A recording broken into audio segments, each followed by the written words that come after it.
መጀመሪያ አብረልና የሚያስፈልገው ይሄ የዘመንን ፍጻሜ ስንተረጉም የተለያየ አይነት ስኩል ኦፍ ቶትስ ወይንም ደግሞ አስተምህሮቶች አሉ።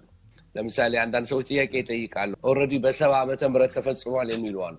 እነሱ በአማርኛ ሐላፋውያን በእንግሊዘኛ ፕሪተሪስት ይባላሉ። በ70 ዓመተ ምህረት ኢየሱስ መጥቷል። በ70 ዓመተ ምህረት መቅደሱ ረክሷል። በ70 ዓመተ ምህረት ጌታ መቅሰፍት አምጥቶ በምድር ላይ ፈርዶ ጨርሷል። እንዲህ የሚል መጽሐፍ ቅዱሳዊ ያልሆነ ትምህርት አላቸው። ብዙ ኢትዮጵያውያን በዚህ ተይዘዋል። በጣም በሚገርም ሁኔታ በተለይ ትንቢትን ትምህርት ማስተማር ከጀመርኩ ብዙ የሚቃወሙኝ ያሉት ፕሪተሪስቶች ናቸው። የሐሰት ተስፋ ነው የምትሰጠው እንነጠቃለን የሚለው ሐሰት ትምህርት ነው የሚሉ አሉ። ሲጽፉልኝ ምናልባት ታያላችሁና እነዚህ ፕሪተሪስቶች ይባላሉ። ሌላው ታሪካውያን የሚባሉ አሉ። እነዚህ ታሪካውያን ማለት ሂስቶሪስቶች ናቸው። ለምሳሌ ፊላደልፊያ በዚህ ዓመተ ምህረት የነበረች ቤተክርስቲያን ናት። ኤፌሶን በዚህ ዘመን ያለችው ቤተክርስቲያን ናት። አሁን ያለችው ሎዶቅያ ናት እያሉ ራእይን በየዘመኑ የተፈጸመ አድርገው ይመለከቱታል። በየዘመኑ እየተፈጸመ ያለ እንጂ ወደፊት ትንቢታዊ አይደለም የሚሉ ናቸው። ሌላዎቹ ደግሞ አይዲያሊስት የሚባሉ አሉ። እነዚህ አይዲያሊስት የምንላቸው ምን አይነቶቹ ናቸው? ለምሳሌ የራእይ መጽሐፍ ወይንም ትንቢት የሚያሳየን ክፉና በጎ ወይንም ደግሞ ጉድ ኤንድ ባድ ፋይት ሲያደርጉ ነው እንጂ የሚያሳየው ስለ ትንቢት አይደለም።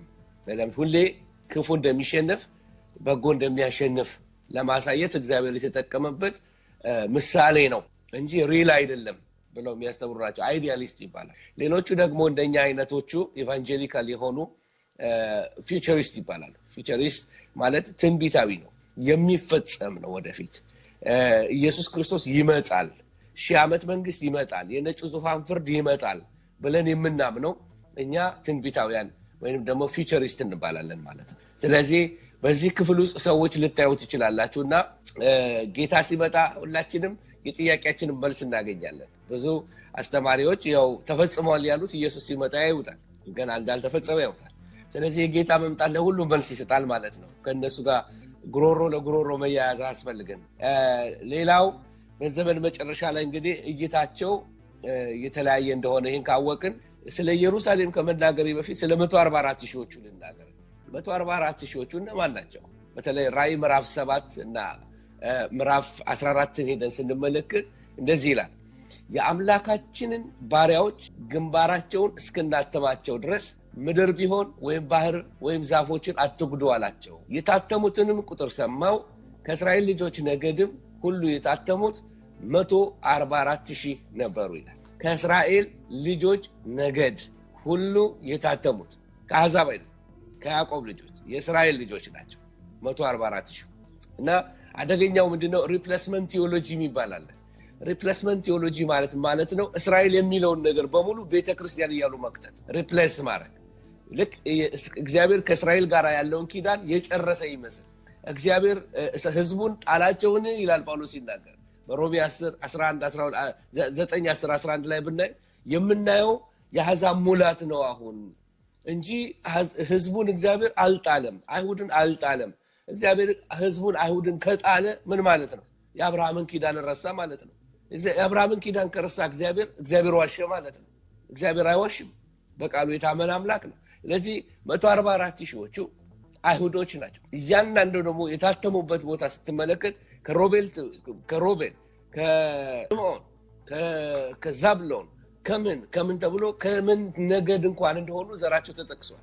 አንዳንዶች ከአውሮፓ አድርገው ይወስዷቸዋል። አውሮፓውያን እንደታተሙ አድርገው ይወስዷቸዋል። ከአሜሪካ እንደታተሙ አድርገው የሚተረጉመዋሉ። ይሄ የትንቢት ትምህርት አይደለም፣ ይሄ ናሽናሊዝም ነው። አያችሁ፣ አንዳንዶቹ ሁለቱ ነቢያት እኛ ነን የሚሉ አሉ። እዛ ላይ ስደርስ እንወያያለን እሱ እና ናሽናሊዝም እና መንፈሳዊነት መቀላቀል የለብንም። እንደዚህ ይላል፣ አየሁም ይላል እነሆ በጉ በጽዮን ተራራ ቆሞ ነበረ ይላል። ከእርሱም ጋራ ስሙና የአባቱ ስም በግንባራቸው የተጻፈባቸው 144 ሺህ ነበሩ በጽዮን ተራራ። ተመልከት፣ መጀመሪያ ምንድን ነው የሚባለው? እስክናተማቸው ድረስ መቅሰፍቱ ይከልከል ቆይ ተባለ እና መቅሰፍቱ ቆመ ለነሱ ሲባል ስለተመረጡት። ስለዚህ እነሱን ለማዳን ሲል በላያቸው ላይ ማህተም እስኪደረግባቸው ድረስ መቅሰፍቱ ተከለከለ። በጣም የሚገርመው እዚህኛው ቦታ ላይ የምታየው ራእይ 14 ላይ ግን የምታያቸው እነዚህ 144 ሺህ ከበጉ ጋር ሆነው በጽዮን ተራራ ይዜ አሁን ምን ሆኗል ማለት ነው ጌታ ተመልከት እነሆም በጉ በጽዮን ተራራ ቆሞ ነበር ይላል ከእርሱም ጋር ስሙና አባቱ ስም በግንባራቸው የተጻፈባቸው 144,000 ነበሩ ይዜ በፊት አብረው አልነበሩ አሁን ግን አብረው ናቸው እንደ ብዙ ውሃ ድምጽና እንደ ታላቅ ነጎድጓድ ድምጽ ያለ ድምጽ ከሰማይ ሰማው ደርዳሪዎች በገና እንደሚደረድሩ ያለ ድምጽ የሙዚቃ ድምጽ ማለት ነው እንደዛ አይነት ድምጽ ሰማው በዙፋኑ ፊት በአራቱም እንስሶችና በሽማግሌዎቹ ፊት አዲስን ቅኔ ዘመሩ 144,000 ከምድር ከተዋጁት ከ144,000 ተመልከት በቀር ያን ቅኔ ሊማር ማንም አልቻለው ኦኬ አዲስ ቅኔ ዘመሩ ያን ቅኔ የሚችሉት እነሱ ብቻ ናቸው ሌላ ሰው ሊዘምር አይችልም ከሴቶች ጋር ያረከሱ እነዚህ ናቸው ድንግሎች ናቸው በጉ ወደሚሄድበት የሚከተሉት እነዚህ ናቸው የ144,000ን ፕሪቪሌጅ ነው እየነገርን ያለው ለእግዚአብሔርና ለበጉ በኩራት እንዲሆኑ ከሰዎች የተዋጁ እነዚህ ናቸው በአፋቸውም ውስጥ ውሸት አልተገኘም ነውር የለባቸው ኦኬ እነዚህ 144,000 ሰዎች እነማን ናቸው ብለን ስንል እነዚህ አንደኛ ምን ብለናል አይሁዶች ናቸው ወይም ደግሞ ከእስራኤል ረመነንት ልክ እንደ ጳውሎስ ቅሬታዎች ናቸው እግዚአብሔር ጳውሎስን እንደ ቅሬታ አውጥቶ ከአይሁድ እንዳዳነው እነ ጴጥሮስን እንደ ቅሬታ እንዳዳናቸው ልክ እንደዛ እነዚህ ሰዎች ቅሬታዎች ናቸው ስለዚህ እነዚህ 144 የታተሙት አንደኛ ለመዘርዘር የክርስቶስ ወገን ናቸው ራዕይ 14 ላይ ስንል ከበጉ ጋራ በጽዮን ተራራ የሚቆሙ ናቸው ለዚህ የታተሙ ናቸው በመከራው ዘመን እንኳን እንዳይጎዱ በላቸው ላይ ማህተም የተደረገባቸው ናቸው ከጸረ ክርስቶስ ቁጣ የተጠበቁ ናቸው ራዕይ 14 1 ላይ ስንመለከት ራዕይ 14 2 ላይ ስንመለከት ደግሞ የእግዚአብሔርን ክብር የሚለማመዱ ሰዎች በክብር ውስጥ ያሉ ሰዎች ናቸው አራተኛ ደግሞ አዲስን የድል ዜማ የሚቀኙ ናቸው ይሄ ዜማ ሌላ ሰው ሊማረው አልቻለም ከሰው ዘር ስጋና ደም ለብሶ ከተዋጁት ሪዲምድ ከሆኑት ከነሱ ማንንም ይህን ዜማ ሊቀኝ አልቻለም ይህን አዲሱን ዜማ ሊቀኝ የቻሉት 144,000 ብቻ ናቸው ሌላ ስለነሱ ምን ይላል ራዕይ 14 4 ላይ ንጹሃን ነበሩ በአፋቸው ውሸት አልተገኘም እንደገና ደግሞ ሞራሊ ኮራፕትድ አይደሉም ምን ማለት ነው ድንግሎች ናቸው ለእግዚአብሔር የተለዩ ናቸው ማለት አለማግባት እዚህ ክብር ውስጥ ያስገባል ማለት አይደለም በካቶሊክ ቲዮሎጂ ውስጥ ደናግልቶች የኢየሱስ ሚስት ነን ይላሉ ማለት ሶራ ነው ምንላቸው በጣሊያንኛ በአማርኛ በእንግሊዘኛ እናን በአማርኛ ደናግልት ነው አይደል የሚባሉት እነዚህ ሴር ይባላሉ እነሱ የኢየሱስ ሚስት ነን ነው የሚሉት የበጉ ሙሽራ ነን ነው የሚሉት ስለዚህ በምድር ያላገቡ ሁሉ ደናግልት ሁሉ የኢየሱስ ሙሽራ ይሆናሉ ማለት አይደለም ነው 144,000 ለዚህ የተለዩ ናቸው ለኢየሱስ የተለዩ ናቸው በኩራቶች ናቸው የኢየሱስ የእውነተኛ የደቀ መዛሙርት ምሳሌዎች ናቸው ህይወታቸው እውነተኛ ደቀ መዝሙርነት የኖሩ በአፋቸው ውሸት ያልተገኘ በቅድስና የተመላለሱ ከበጉ ክብር ጋር አብረው የሚሄዱ በጉ በሄደበት የሚሄዱ ንጉሱ በቆመበት የሚቆሙ ከኢየሱስ ክርስቶስ ጋር አብረው የሚቆሙ ናቸው በዛ የክብር ቀን ስፔሻል ፒፕል ናቸው ማለት ነው አይሁዶች ናቸው ሲሄድ ኢየሱስ ክርስቶስ 12 ደቀ መዛሙርት ነው ትተው ሄደው ሲመጣ 144,000 አይሁዶችን ደግሞ ከአይሁድ አሁን ሪዲም ያርጋል ዲሳይፕልስ በመምጣቱ ያሉ ወይንም በመከራው ዘመን ያሉ ዲሳይፕልስ ናቸው ከአይሁድ የተዋጁ ደቀ መዛሙርት ናቸው ስለዚህ ግብረ ገባቸው ሁሉ ክርስቶስን የሚመስል ካፋቸው ነውር ያልተገኘ ይሲ ጌታ ቅዱስ ስለሆነ እኔ ቅዱስ ነኝና ተቀደሱልኝ ይላል ስለ ሚሌኒየም ስንማር እዛ ላይ አነሳዋለሁ ስለ ሺህ ዓመት መንግስት ላይ በጣም ከሚገርመኝ የሺህ ዓመት መንግስት አንዱ በጣም ኤክሳይት ያደርጋል እዛ ውስጥ ስትመለከት አንዱ የፈረሶች ሰረገሎች ሁሉ በላያቸው ላይ ቅድስና ለእግዚአብሔር የሚል ይጻፍባቸዋል ይላል ምን ማለት መሰለ የፈረስ ሰረገላ መኪና አርገው ሰደው በየመኪናው ላይ ሁሉ ለእግዚአብሔር የተቀደሰ አገር ሁሉ ለእግዚአብሔር የተቀደሰ ከተማ ለእግዚአብሔር የተቀደሰ መንደር ለእግዚአብሔር የተቀደሰ ሀብት ንብረት ለእግዚአብሔር የተቀደሰ ምድር ለእግዚአብሔር የተቀደሰ ቅድስና ለእግዚአብሔር የሚል በላዩ ላይ ይለጠፍበታል በራዕይ መጽሐፍ ላይ በሺህ ዓመቱ መንግስት ጊዜ ማለት ነው ስለዚህ እነዚህ ነገሮች ስንመለከት እንግዲህ ሁለቱ ምስክሮች ጋር መጣኛል ወደ ኢየሩሳሌም አረሳው መጣበታል ሁለቱ ምስክሮች ደግሞ የምናገኛቸው ራዕይ 11 ላይ ነው ከቁጥር 4 ጀምሮ ግን እነማን ናቸው ነው ጥያቄው አንዳንዶች ኤልያስና ሙሴ ናቸው ይላሉ አንዳንዶች ምክንያቱም ኤልያስና ሙሴ በተራራው ላይ ከኢየሱስ ጋር ተገልጠው ህግና ነቢያት ሲመሰክሩለት ነበር ለኢየሱስ ወደ ኢየሩሳሌም እንዲወጣ። ኤልያስ ሁሉ ጊዜ የሚወክለው ህግን ሲሆን ሙሴ ህግን ሲወክል ኤልያስ ነቢያትን ይወክላል። ህግም ነቢያትም ይመሰክሩለት ነበር ይላል መጽሐፍ።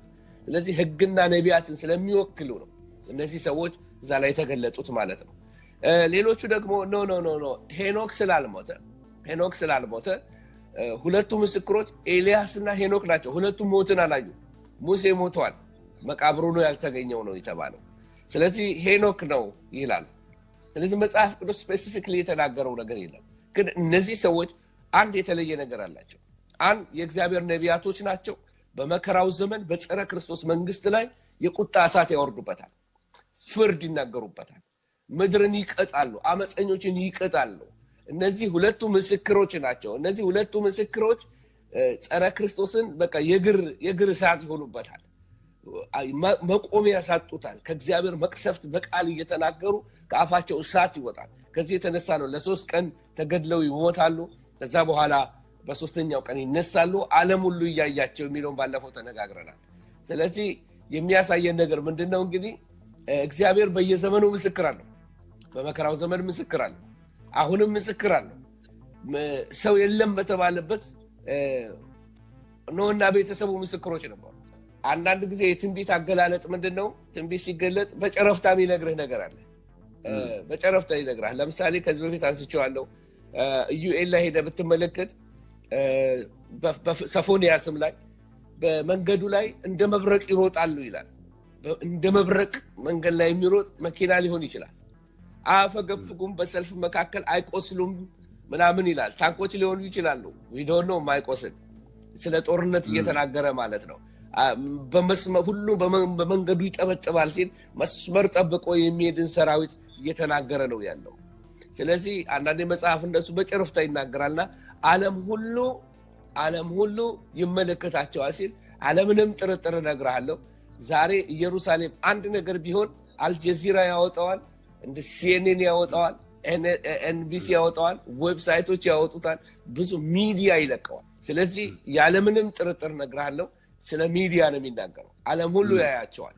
ቢግ ኒውስ ይሆናል። የዓለም ዜናዎች በሙሉ ተኮልኩሎ የሚሄዱት ኢየሩሳሌም ላይ ነው። ስለዚህ እግዚአብሔር የመረጣት ሀገር 24 ሰዓት አይኖቹ ያረፈባት ምድር ናት ይላል መጽሐፍ ቅዱስ። የእግዚአብሔር ምድር ናት። ምድሪቱ ላይ ኃጢአት ሲሰሩ ያስወጣቸው ነበር እግዚአብሔር። 70 ዓመት ምርኮ ይሰጣቸዋል። ቤቱ የእግዚአብሔር ነው። እኛ እንደምንድን እንደ ቴናንት ናቸው ማለት ነው። አይሁዶቹ ከእግዚአብሔር ጋር አካሄዳቸው ከተስተካከለ ይኖሩባታል። አካሄዳቸው ካላማረ ምድሪቱ የእግዚአብሔር ናት። ስለዚህ አረቦችም እያለቀሱ ነው። እስካሁን እስማኤል ያለቅሳል፣ ምድሪቱ የኔ ነው ይላል። ይስሐቅም ያንተ አይደለም ይለዋል። ምድሪቱ የእግዚአብሔር ናት። ርስት አድርጎ ደግሞ የሰጠው ለአብርሃም ልጆች ነው። ጌታ ስም ብሩክ ይሁን።